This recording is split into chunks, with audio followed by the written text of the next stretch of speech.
நபி ஸல்லல்லாஹு அலைஹி வஸல்லம் கேட்டார்கள், குர்ஆனில் மூன்றில் ஒன்றை உங்களால் ஓதுவதற்கு முடியுமா?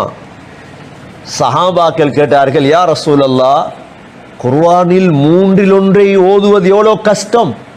நபி அவர்கள் சொன்னார்கள், குல் ஹுவல்லாஹு அஹத் என்ற இந்த சூராவை ஓதுங்கள், குர்ஆனில் மூன்றில் ஒன்றை ஓதிய நன்மை கிடைக்கும். அந்த சூறாவை நீ அன்பு வைக்கிறியா, அதே ஒன்னு சொர்க்கம் நுழைவிச்சு.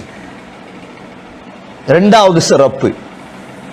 மூன்றாவது சிறப்பு, ஸல்லல்லாஹு அலைஹி வஸல்லம் சொல்கிறார்கள், யார் 10 தடவை குல் ஹுவல்லாஹு அஹத் சூராவை ஓதுவாரோ, 10 தடவை அல்லாஹ் சுவர்க்கத்தில் ஒரு மாளிகையை கட்டி விடுவார்.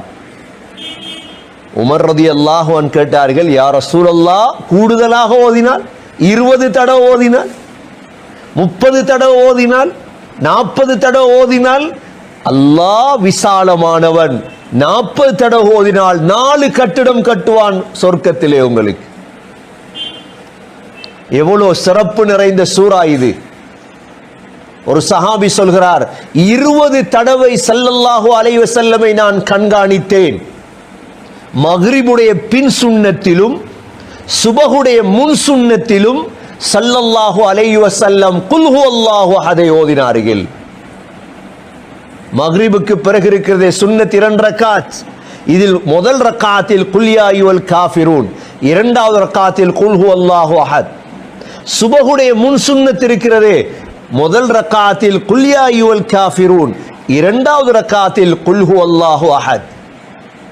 கண்ணியமிக்க சகோதரர்களே, ஸல்லல்லாஹு அலைஹி வஸல்லம் சொல்லுவார்கள், நீங்கள் காபாவுக்கு சென்றால் தவாஃப் செய்கிறீர்கள், தவாஃபை முடித்துவிட்டு 2 ரக்காத் தொழுவீர்கள், அதிலும் நீங்கள் இரண்டாவது ரக்காத்தில் ஓத வேண்டிய சூரா குல் ஹுவல்லாஹு அஹத்.